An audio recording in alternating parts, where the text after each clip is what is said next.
My wife Elena stood in our kitchen doorway at 7:30 on a Tuesday morning, holding a yellow legal pad like it contained the cure for cancer. Her dark hair was pulled back in that severe bun she wore when delivering bad news to clients about their interior design budgets.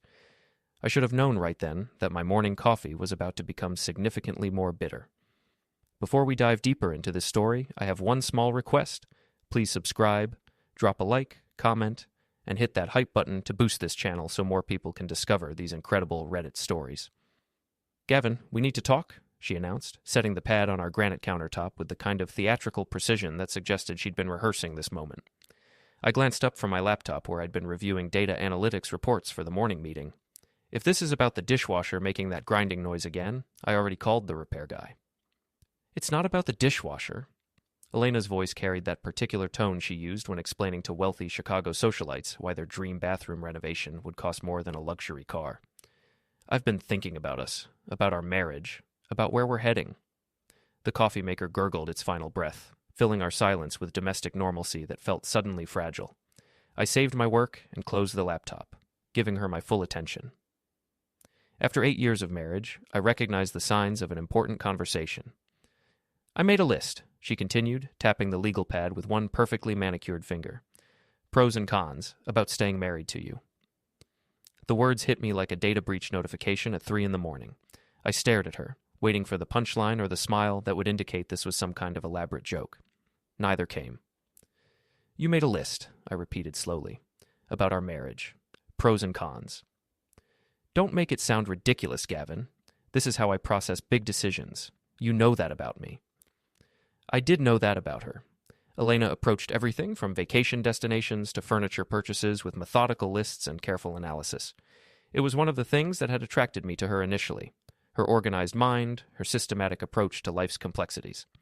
I just never imagined I'd become a line item on one of her spreadsheets.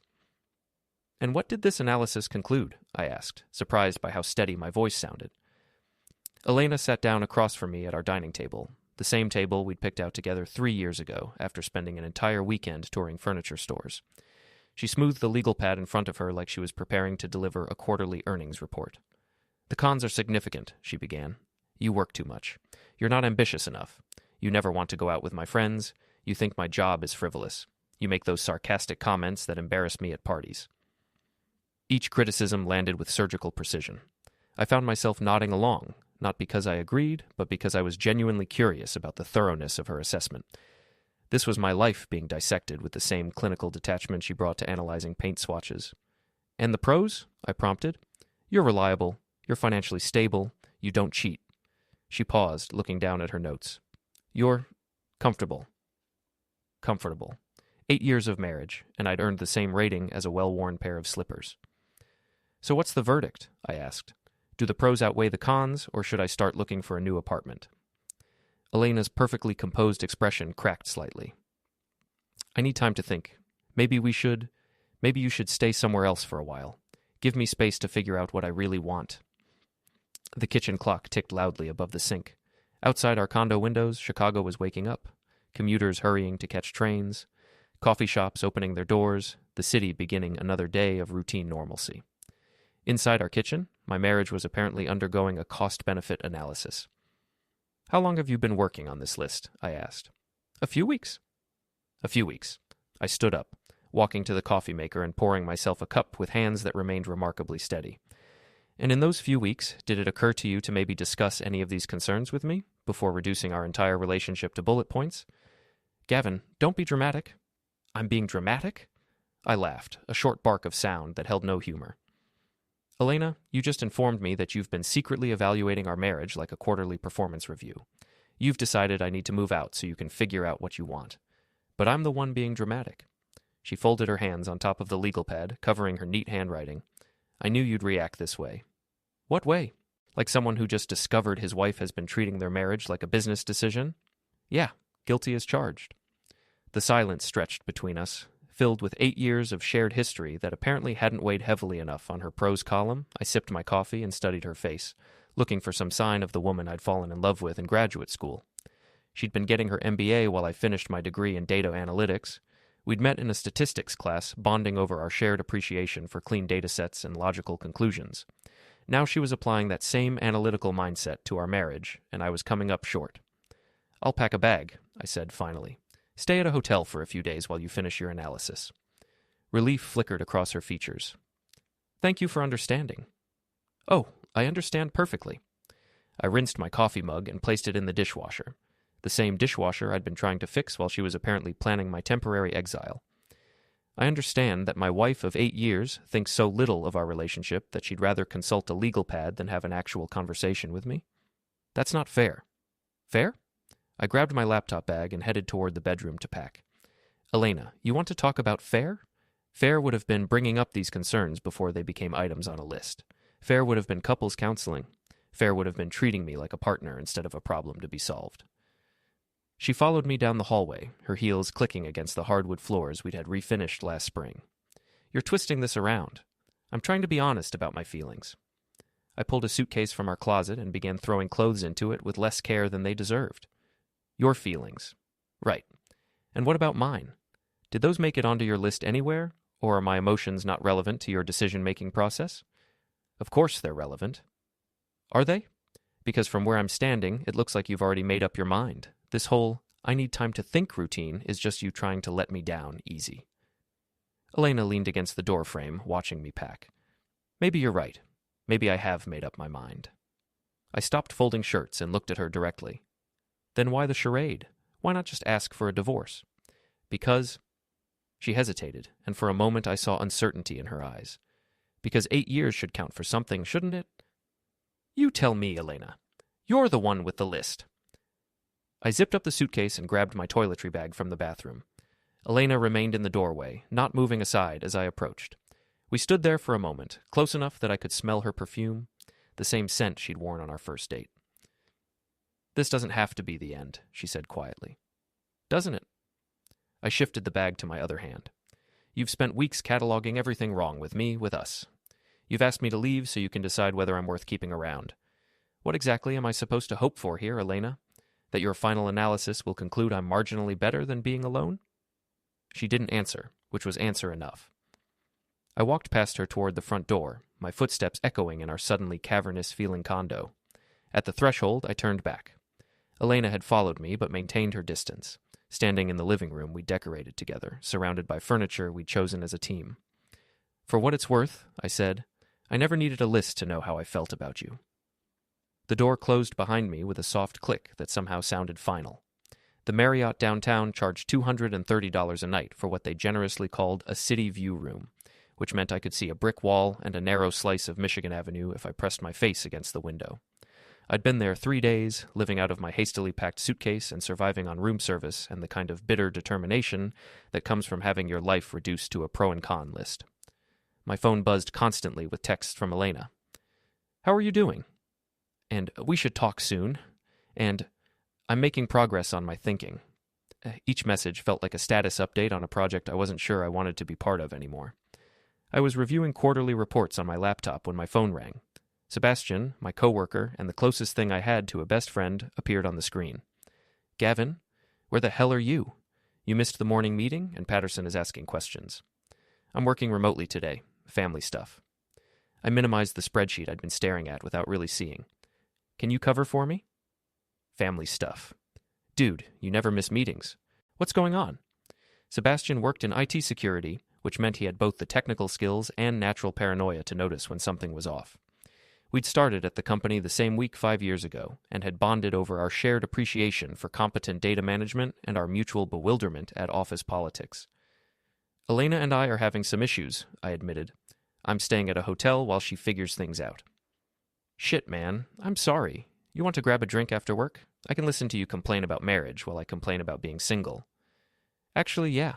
That sounds good." We agreed to meet at Murphy's Pub at 6.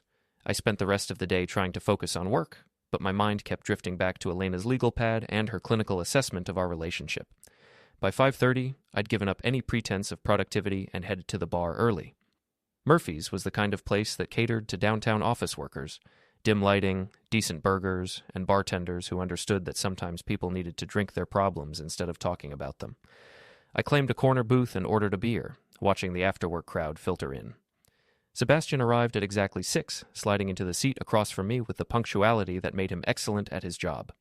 He was tall and lean, with the pale complexion of someone who spent most of his time in front of computer screens, and he had a habit of running his hands through his dark hair when he was thinking. "So," he said, signaling the waitress for a beer, "Elena kicked you out?" "Not exactly kicked out, more like temporarily relocated while she conducts a comprehensive review of our marriage." "A what now?" I explained about the list, watching Sebastian's expression shift from confusion to disbelief to something that looked like anger on my behalf. "She made a list?" He shook his head. "Dude, that's cold even for Elena." "You never liked her much, did you?" "It's not that I don't like her, it's just—" He paused, choosing his words carefully. "She always seemed like she thought she was settling for you, like she was doing you a favor by marrying you." The observation stung because it felt true. Elena came from money, not wealthy exactly, but comfortable in a way that I wasn't. Her father owned a successful construction company, or her mother had been a real estate agent before retiring to focus on charity work. They lived in a house in Winnetka that cost more than I'd make in 5 years. I, on the other hand, had grown up in a middle-class suburb with parents who worked hard to pay the bills and save for retirement. My father had been an accountant, my mother a school secretary. Good people, but not the kind who belonged to country clubs or took European vacations. "Maybe she was settling," I said. "Maybe her list just made it official. Or maybe she's an idiot who doesn't know what she has." Sebastian's loyalty was touching, but it didn't change the fundamental math of Elena's analysis. I was reliable, financially stable, and didn't cheat. In other words, I was the human equivalent of a sensible sedan. Practical, dependable, and completely forgettable. We ordered food and another round of drinks. Sebastian regaled me with stories from the office, trying to distract me from my domestic troubles. But as the evening wore on, I found myself thinking about Elena's list and wondering what had prompted it. "Can I ask you something?" I said during a lull in conversation. "Have you noticed anything different about Elena lately, when you've seen her at company events or whatever?" Sebastian was quiet for a moment, picking at the label on his beer bottle. "Different how?" "I don't know. Happier, maybe. More distant?" "Gavin, I barely talk to Elena at those things. She's usually off networking with the other wives or complaining about the catering." He looked up at me. "Why? You think there's someone else?" The question hung in the air between us like smoke. I hadn't wanted to voice the suspicion that had been growing in the back of my mind, but Sebastian had given it form. "I don't know," I said honestly. "Maybe. She's been working late a lot. New clients, she says. Big projects." "That's not necessarily suspicious. Her business has been doing well, right?" "Yeah, it has." Elena's interior design firm had been thriving, especially over the past 6 months. She'd landed several high-profile clients, including some real estate developer who was renovating luxury condos downtown. She's been excited about this one project in particular, some guy who's flipping expensive properties. "What's his name?" "Miles something. Miles Brennan, I think." Sebastian pulled out his phone and started typing. After a minute, he turned the screen toward me. "This guy?"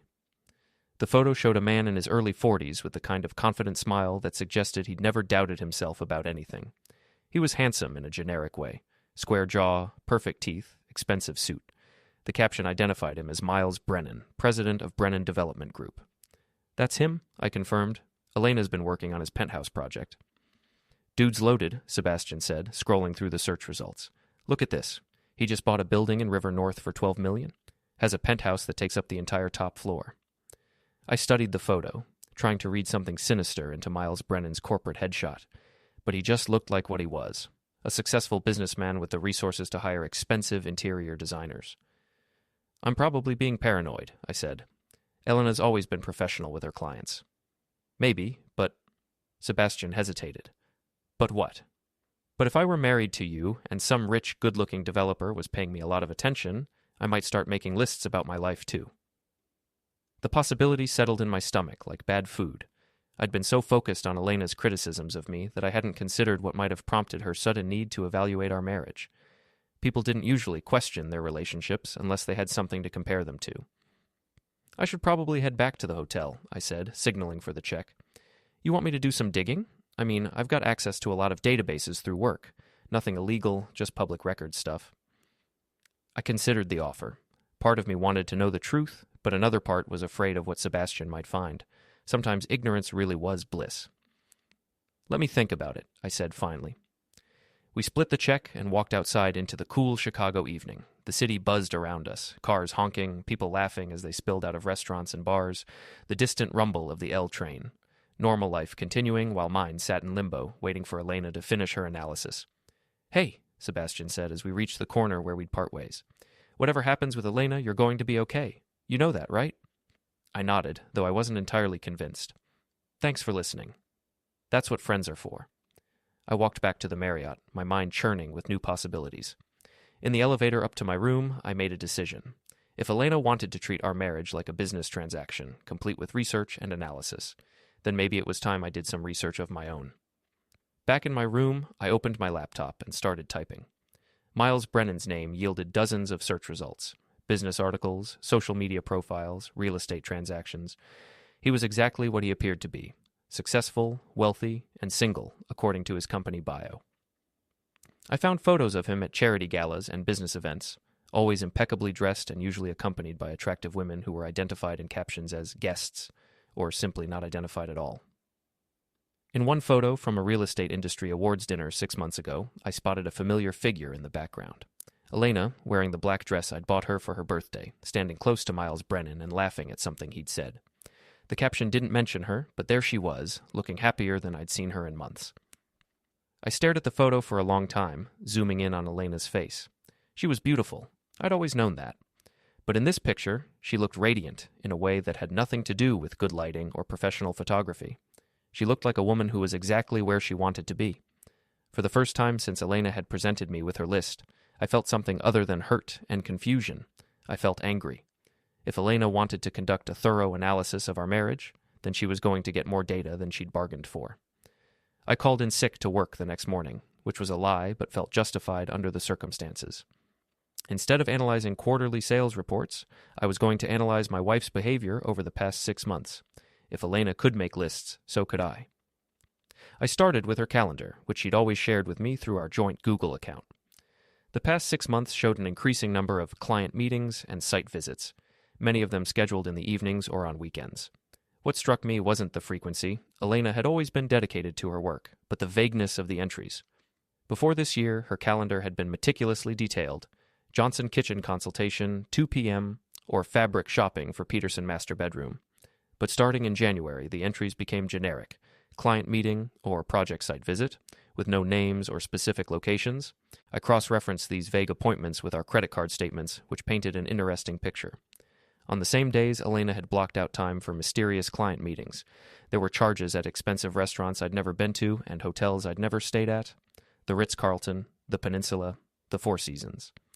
Each charge was for amounts that suggested room service or drinks, not overnight stays, but they were all at hotels where Elena had no reason to be unless she was meeting someone who apparently preferred 5-star accommodations for their business discussions. My phone rang, interrupting my amateur detective work. Elena's name appeared on the screen. "Hi," I answered, my voice carefully neutral. "Gavin, how are you? I've been worried about you." "I'm fine, still thinking, like you asked me to." "Good. That's good. I've been thinking too." She paused, and I could hear traffic in the background. "I was wondering if you wanted to have dinner tonight. Nothing heavy, just talk, see how we're both feeling." The invitation should have filled me with hope. Instead, it felt like another agenda item on her list. Assess husband's emotional state after temporary separation. "Where were you thinking?" I asked. "That Italian place you like. Gino's 7:30? Gino's was a small, family-owned restaurant where we'd had our first official date as a married couple, a weird tradition Elena had insisted on after we got back from our honeymoon. It was the kind of place that served generous portions of comfort food and didn't take reservations, which meant we'd have to wait for a table like normal people. "Sure," I said. "I'll see you there." After hanging up, I returned to my research with renewed focus. If Elena wanted to have a conversation tonight, I was going to be prepared. I spent the afternoon building a timeline of her behavior changes. The mysterious calendar entries had started in January, right after the holidays. The hotel charges began in February, but it was the social media posts that told the real story. Elena wasn't active on Facebook or Instagram, but she did maintain a professional presence on LinkedIn where she showcased her design work. Looking back through her posts, I found the smoking gun I'd been looking for. In March, she'd posted photos of a luxury condo renovation with the caption, "Excited to be working with Brennan Development Group on this stunning penthouse project." Sometimes the best collaborations come from unexpected connections. The photos showed a gorgeous space with floor-to-ceiling windows overlooking the Chicago River. The design was undeniably Elena's work. She had a distinctive style that blended modern minimalism with warm, inviting touches.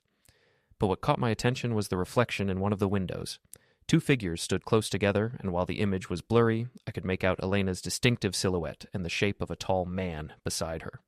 They were standing closer than a designer and client needed to stand, their body language suggesting an intimacy that had nothing to do with throw pillows or paint colors. I screenshot the image and enhanced it using photo editing software, adjusting the contrast and sharpening the details until the reflection became clearer. Elena and Miles Brennan, standing together in what appeared to be an empty condo, her hand resting on his arm in a gesture that was definitely not professional. The timestamp on the post showed it had been uploaded at 11:47 p.m. on a Tuesday. I checked Elena's calendar for that date and found one of her vague site visit entries scheduled from 6 to 9 p.m. But if she was posting photos at nearly midnight, she'd been there much later than her calendar suggested. I closed the laptop and sat back in the hotel room chair, processing what I'd discovered. Elena wasn't just having doubts about our marriage. She was having an affair. The list she'd presented to me wasn't the result of careful self-reflection. It was a justification for something she'd already decided to do. The anger I'd felt the night before intensified, but it was joined by something else, a cold, calculating fury that surprised me with its clarity. Elena had played me, manipulating me into believing that our marriage's problems were the result of my shortcomings when she'd been cheating for months. She wanted to treat our relationship like a business decision? Fine. But she was about to learn that I could play that game too. I spent the rest of the afternoon preparing for dinner, not by choosing what to wear or rehearsing what to say, but by organizing the evidence I'd gathered. Screenshots, credit card statements, calendar entries, all of it saved to a secure folder on my laptop and backed up to cloud storage. If Elena wanted to have a conversation about our marriage, I was going to make sure it was a very thorough discussion indeed. At 7:15, I walked into Gino's and found Elena already seated at a corner table, looking nervous and beautiful in a way that made my chest tighten despite everything I'd discovered. She'd worn the blue dress I'd always loved on her, and her hair was loose around her shoulders instead of pulled back in her usual professional style. "You look good," she said as I sat down across from her.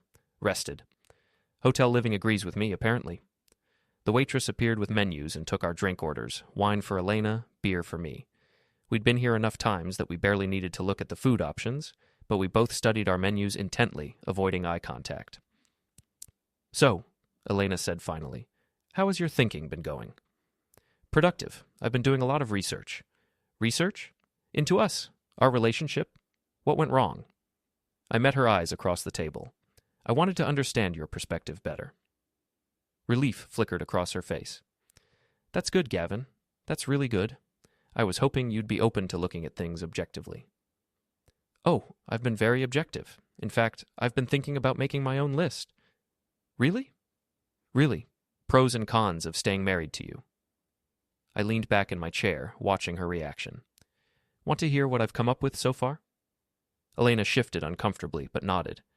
"If you think it would help?" "Let's start with the cons," I said, pulling out my phone as if consulting notes. "You're dishonest. You're manipulative. You've been having an affair with Miles Brennan for at least 6 months, and instead of being honest about it, you decided to gaslight me into thinking our marriage's problems were my fault." The color drained from Elena's face. She opened her mouth to speak, but no words came out. "The hotel charges were a nice touch," I continued conversationally. "The Ritz-Carlton, the Peninsula. You two have expensive taste in meeting locations. Though I have to admit, I'm curious about the logistics. Does he pay for the rooms, or do you split the cost? Seems like the kind of detail that would matter to someone who makes lists about everything." "Gavin, I'm not finished with the cons yet." My voice remained calm, which seemed to unnerve her more than shouting would have. "You're also a coward. Instead of asking for a divorce like an adult, you constructed this elaborate charade about needing time to think. You manipulated me into leaving our home so you could have more convenient access to your boyfriend without the inconvenience of sneaking around." Elena's hands were shaking as she reached for her wine glass. "It's not what you think. It's exactly what I think. I have photos, Elena, credit card records, a timeline that matches your mysterious calendar entries with charges at hotels where you had no legitimate reason to be." I leaned forward slightly. "Did you really think I was too stupid to figure it out? Or were you just hoping I'd be too hurt and confused to look closely?" Tears started forming in her eyes, but I felt no sympathy. Those tears were for herself. not for the marriage she'd destroyed or the husband she'd betrayed. "I never meant for it to happen," she whispered. "But it did happen, for months, while you were coming home to me every night and pretending to be my wife." I signaled the waitress for another beer. "So let's talk about those pros and cons again, because from where I'm sitting, the analysis is pretty straightforward." Elena dabbed at her eyes with her napkin, leaving small black smudges of mascara on the white cloth. "Gavin, please, let me explain." "By all means. I'm fascinated to hear your explanation for 6 months of lies." She took a shaky breath. "It started as just business. Miles hired me to design his penthouse, and we were spending a lot of time together going over plans, selecting materials. He's very involved in the process. I bet he is. It wasn't supposed to become anything more, but he's so different from—" She stopped herself. "Different from me?" I supplied helpfully. "More successful, more exciting, less boring?" "You're twisting my words. I'm clarifying them. Please continue with your explanation. When exactly did this business relationship become an affair?" Elena glanced around the restaurant, probably hoping no one was listening to our conversation. Gino's was busy enough that the surrounding chatter provided some privacy, but I could see her discomfort at discussing her infidelity in public. "It was gradual," she said quietly. "We started having dinner after our meetings to discuss the project. Then he invited me to a gallery opening, then a charity gala. It felt sophisticated, like the kind of life I'd always imagined having. The kind of life you couldn't have with me. That's not what I meant. Isn't it?" I took a long drink of my beer, studying her face. "Elena, you just described falling in love with someone else's lifestyle, someone else's money, someone else's sophistication. The only thing you haven't mentioned is falling in love with Miles himself." She was quiet for a moment, staring down at her untouched wine. "I care about him." "Do you? Or do you care about what he represents? The penthouse, the expensive dinners, the charity galas where you can network with wealthy clients? You're being cruel. I'm being honest, something you might want to try." I leaned back in my chair, feeling strangely calm despite the magnitude of what we were discussing. "So when did you decide you wanted a divorce? Before or after you started sleeping with him?" Elena flinched. "We haven't... It's not like that." "Really? 6 months of hotel meetings and you haven't slept together. That shows remarkable restraint." "We've been intimate, but it's not just about sex, Gavin. It's about feeling valued, appreciated. Miles makes me feel like I'm special. And I don't?" She looked up at me then, and I saw something like pity in her eyes. "You make me feel safe, secure, but not special, not exciting." The words should have hurt more than they did. Instead, they felt like the final piece of a puzzle clicking into place. Elena hadn't just fallen for another man, she'd fallen for another version of herself, a version that wore designer dresses to charity galas and discussed art over expensive wine instead of watching Netflix in pajamas and arguing about whose turn it was to take out the garbage. "So, the list," I said, "the pros and cons?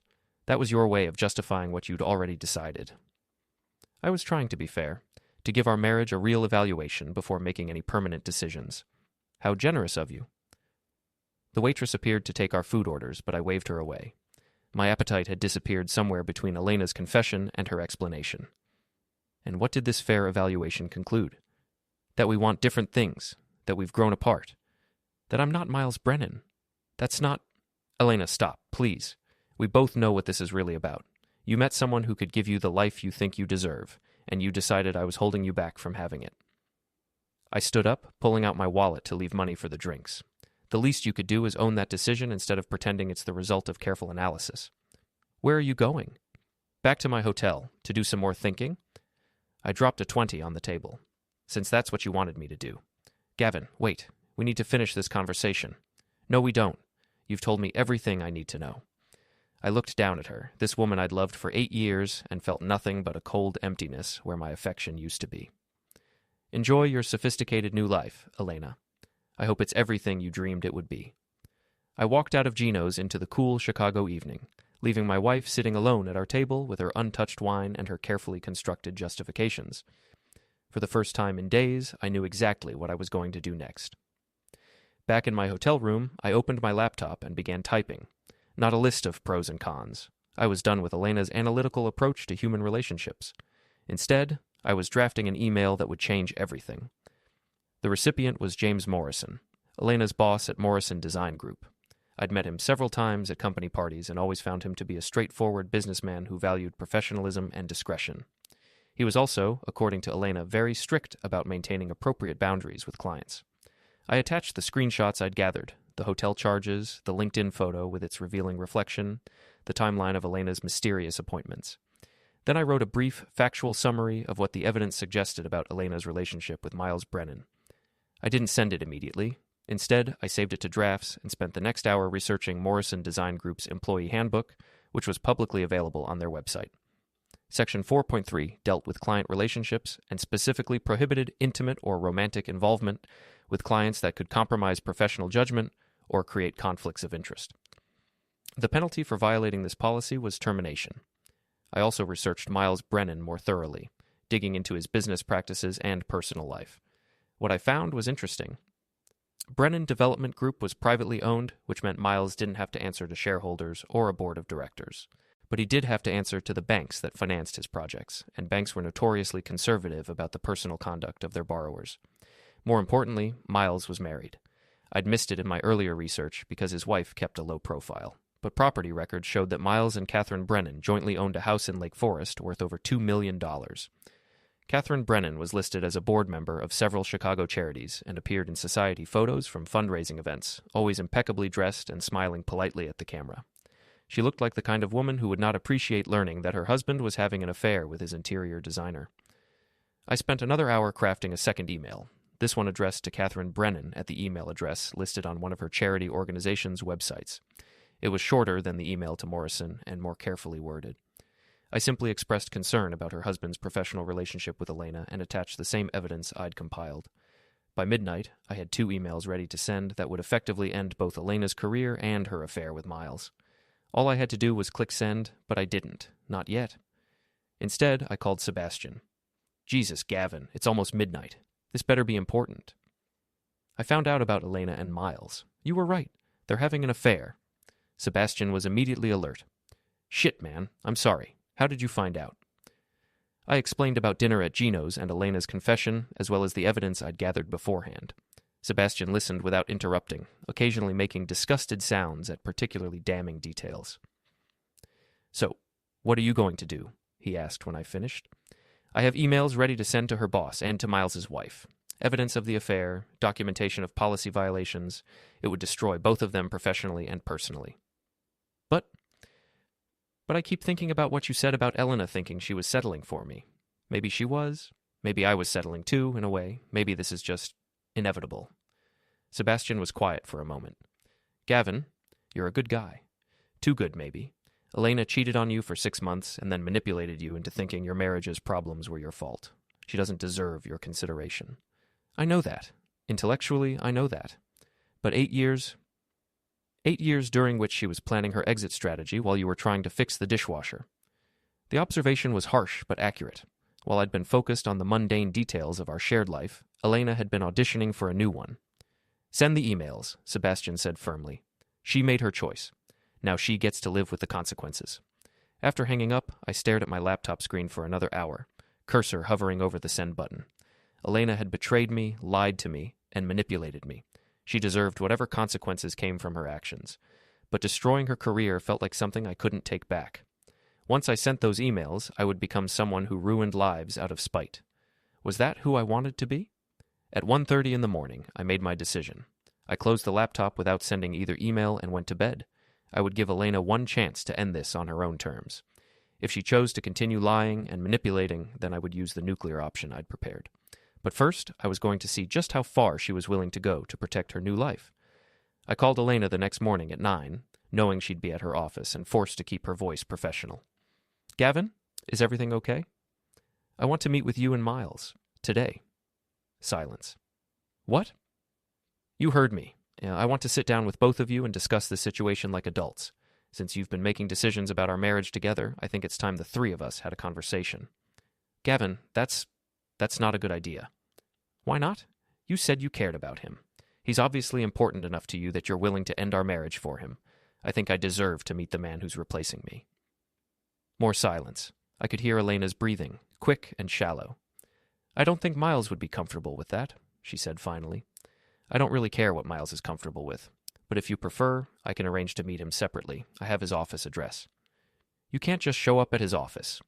Can't I? I'm not threatening him, Elena. I just want to have a conversation, unless there's some reason he wouldn't want to discuss his relationship with my wife. Elena's voice dropped to a whisper. What do you want? I want honesty. I want to understand what you two think is going to happen next. And I want to look Miles Brennan in the eye when he explains why he thought it was acceptable to sleep with a married woman. He doesn't know I told you. Then you'd better call him and bring him up to speed, because one way or another, I'm going to talk to him today. I gave Elena 2 hours to arrange the meeting, then hung up. She called back 15 minutes later with an address. Not Miles's office, but a coffee shop in River North. Neutral territory. He can meet at 2 o'clock, she said. But Gavin, please don't make this ugly. Elena, it's already ugly. I'm just making it honest. The coffee shop was one of those trendy places that served $12 lattes to people who worked in the surrounding high-rises. I arrived early and claimed a corner table where I could see the entrance. At exactly 2 o'clock, Elena walked in, followed by a man I recognized from his corporate headshots. Miles Brennan was taller than I'd expected, probably 6'2", with the kind of confident posture that came from never doubting your place in the world. He wore an expensive suit that fit perfectly and a watch that probably cost more than my monthly salary. When he scanned the coffee shop and spotted me, his expression was carefully neutral. Elena looked nervous as they approached my table. She'd changed clothes since morning, trading her work attire for jeans and a sweater, trying to look casual, as if this were just a friendly meeting between acquaintances. Gavin, she said as they sat down, this is Miles. Miles, my husband Gavin. Miles extended his hand across the table. Nice to meet you, Gavin. Elena's told me a lot about you. I shook his hand, noting the firm grip and direct eye contact. I wish I could say the same. Elena's been rather secretive about your relationship. Miles glanced at Elena, who was staring down at her hands. I understand this is a difficult situation for everyone involved. Is it difficult for you? I asked. I mean, you're not the one whose marriage is ending. Actually, I am. The words hung in the air between us. Elena looked up sharply, and I saw surprise in her eyes. You're married, I said. Separated, Miles corrected. As of last week, my wife and I have been having problems for over a year. Meeting Elena just clarified some things for me. I studied his face, looking for signs of deception. But Miles seemed genuinely sincere, which somehow made everything worse. If he'd been a simple predator taking advantage of my wife, I could have hated him cleanly. Instead, he appeared to be a man who'd fallen in love and was willing to upend his life for it. So you're both leaving your spouses for each other, I said. Elena finally spoke. It's not that simple, isn't it? You've been having an affair for 6 months. Now you're both getting divorced so you can be together. Seems pretty straightforward to me. Miles leaned forward slightly. Gavin, I know how this looks, and I know you have every right to be angry, but I want you to know that Elena and I never intended for this to happen. But it did happen. Yes, it did. He reached over and took Elena's hand, a gesture that was both tender and possessive. And now we're trying to handle the situation as responsibly as possible. By lying to me for 6 months? Elena pulled her hand free from Miles's grip. We were trying to figure out what we wanted before hurting anyone unnecessarily. How considerate. I signaled the waitress for another coffee, taking my time to process what I'd learned. Miles was married but separated. Elena had been planning to leave me regardless of whether I figured out about the affair. The list she'd presented to me hadn't been a genuine evaluation of our marriage. It had been a prelude to a decision she'd already made. So, what happens now? I asked. Elena and Miles exchanged a look. We'd like to handle the divorce as amicably as possible, Elena said. We don't want this to get messy or vindictive. Amicably? I laughed, a sound with no humor in it. Elena, you cheated on me for half a year and then manipulated me into thinking our marriage's problems were my fault. You had me move out of our home so you could have more convenient access to your boyfriend. But you want to handle things amicably. I know I hurt you. You destroyed me. There's a difference. I looked between them, these two people who'd decided my life was acceptable collateral damage in their love story. But you're right about one thing. There's no point in making this messier than it has to be. Relief flickered across both their faces. I'll agree to an uncontested divorce, I continued. We can split our assets 50-50, no alimony on either side. Clean break. That sounds fair, Miles said. I'm not finished. I met his eyes directly. I want Elena out of our condo by the end of the week. I want her to resign from any projects involving your company to avoid conflicts of interest, and I want both of you to stay away from our mutual friends until the divorce is finalized. Elena started to protest, but Miles put a hand on her arm. Those terms seem reasonable. Good, because if you don't agree to them, I'll make sure everyone knows exactly how this relationship started and progressed. Elena's boss, your wife, your business partners, our friends, everyone. The threat was delivered calmly, but its impact was immediate. Elena paled, and Miles's jaw tightened. You don't have to threaten us, Elena said quietly. Don't I? You've been lying to me for 6 months. How do I know you won't continue lying during the divorce proceedings? Miles leaned back in his chair, reassessing me. I could see him recognizing that I wasn't the passive, boring husband he'd probably expected to meet. We'll agree to your terms, he said finally. But I want your word that you won't try to sabotage Elena's career or my business relationships. As long as you both stick to the agreement, I have no reason to share what I know about your relationship. We sat in silence for a moment, the terms of my surrender laid out between us. Elena would get her sophisticated new life, Miles would get the woman he'd fallen in love with, and I would get my dignity intact. It should have felt like losing. Instead, it felt like the first honest conversation I'd had in months. There's one more thing, I said as they prepared to leave. I want to know why. Why what? Elena asked. Why you didn't just ask for a divorce in the first place. Before the affair, before the lies, before all of this. If you were that unhappy with our marriage, why didn't you just end it? Elena was quiet for a long moment. Because I wasn't sure. I thought maybe if I could figure out what was missing, we could fix it. And what was missing? She looked at Miles, then back at me. Passion, excitement, the feeling that my life was going somewhere instead of just continuing. The answer was honest and brutal and probably true. I'd given Elena stability and security, but I hadn't given her the kind of love story she'd dreamed of having. I hope you find what you're looking for, I said, and meant it. After they left, I sat in the coffee shop for another hour, watching Chicago's afternoon crowd hurry past the windows. My marriage was over, my wife was in love with someone else, and I was about to become a divorced man living in a hotel room. But for the first time in months, I felt like I could breathe. 3 weeks later, I was sitting in my lawyer's office signing the final divorce papers when my phone buzzed with a text from Sebastian. Turn on Channel 7 News, now. I excused myself and stepped into the hallway, pulling up the news app on my phone. The headline made me stop breathing. A prominent Chicago developer arrested in financial fraud scheme. The article was brief but damning. Miles Brennan had been arrested that morning on charges of wire fraud, money laundering, and tax evasion. Federal investigators had been building a case against him for over a year, following a trail of suspicious transactions and inflated property valuations. His assets were being frozen pending the investigation. I scrolled down to find a smaller headline. Interior designer questioned in connection with Brennan case. Elena's photo appeared below the text, her professional headshot from the Morrison Design Group website. The article mentioned that she was being questioned about her knowledge of Brennan's business practices and her role in several property renovations that were now under scrutiny. I called Sebastian immediately. Holy shit, right? He answered without preamble. How did I miss this? I researched him thoroughly. White-collar crime investigations take years to develop. The feds don't announce they're looking at someone until they're ready to make arrests. Sebastian's voice carried a mixture of excitement and vindication. Dude, your wife left you for a criminal. Ex-wife, I corrected automatically, still staring at the news article. Even better. Can you imagine if you were still married to her when this broke? You'd be getting questioned, too. The thought sent a chill through me. If Elena hadn't asked for a divorce, if I hadn't discovered the affair, I could have been implicated in whatever financial crimes Miles had committed. My name could have been on joint tax returns that included unreported income, or on mortgage documents for properties purchased with laundered money. Elena's affair had inadvertently saved me from potential criminal liability.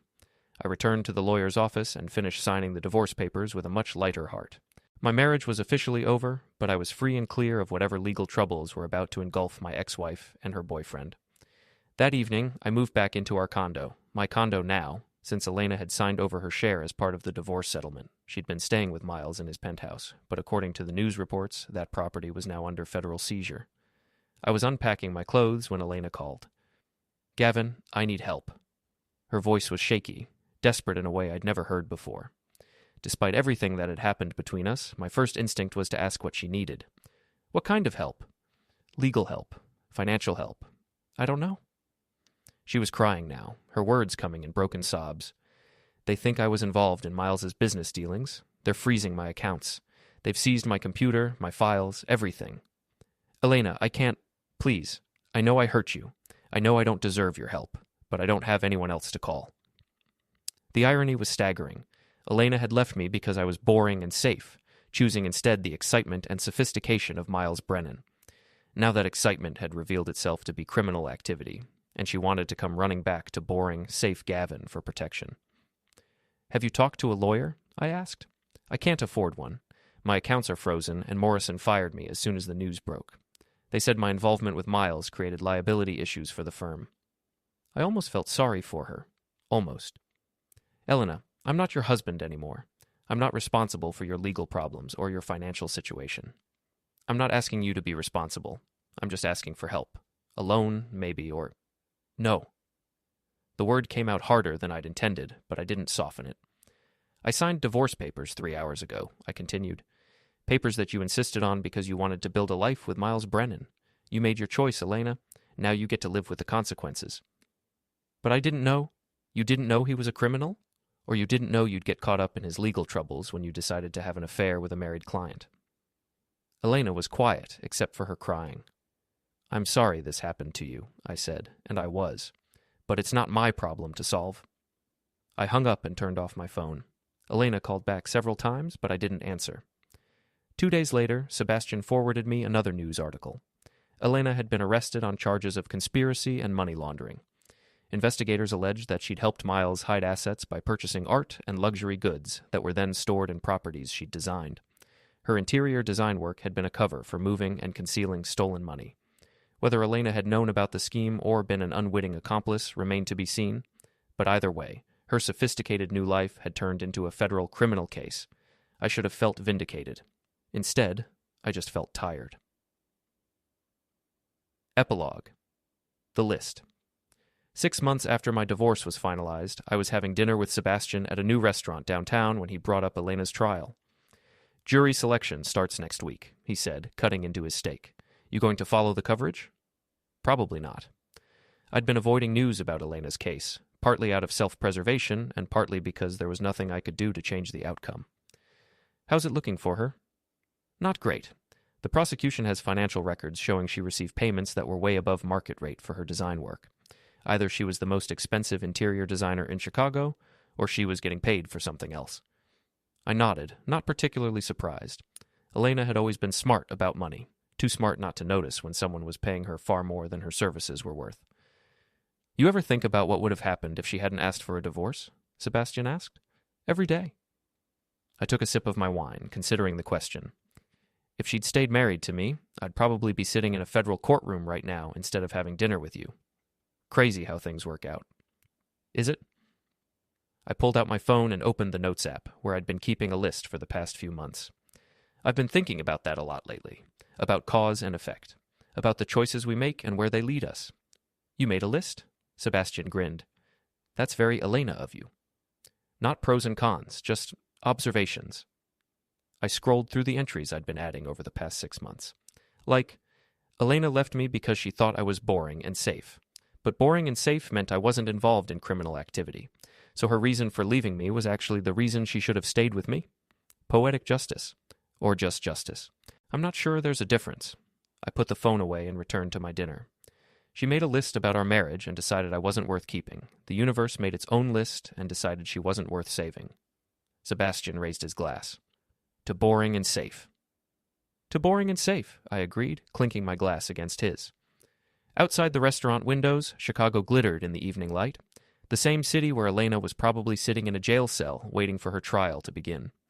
The same city where Miles Brennan was already serving a 10-year sentence for financial fraud. The same city where I was building a new life that was, admittedly boring and safe and exactly what I wanted it to be. Elena had been right about one thing. We'd wanted different things from life. She'd wanted excitement and sophistication and passion. I'd wanted honesty and stability, and someone who wouldn't make lists about whether I was worth loving. As it turned out, we'd both gotten exactly what we'd asked for. I finished my wine and signaled for the check, thinking about the list Elena had made that started this whole mess. Pros and cons, she'd called it. A systematic evaluation of our relationship's value. If I were to make a similar list now, about the divorce and everything that followed, it would be pretty straightforward. Pros. I'd discovered who Elena really was before it was too late. I'd avoided criminal liability. I'd learned that boring and safe were actually valuable qualities in a partner. I'd found out that I was stronger and more resilient than I'd given myself credit for. Cons. I couldn't think of any.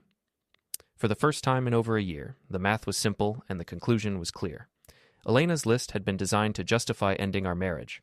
My list, if I'd bothered to write one, would have been a reminder of why that ending was the best thing that ever happened to me. Sometimes the most sophisticated analysis in the world couldn't compete with simple honesty.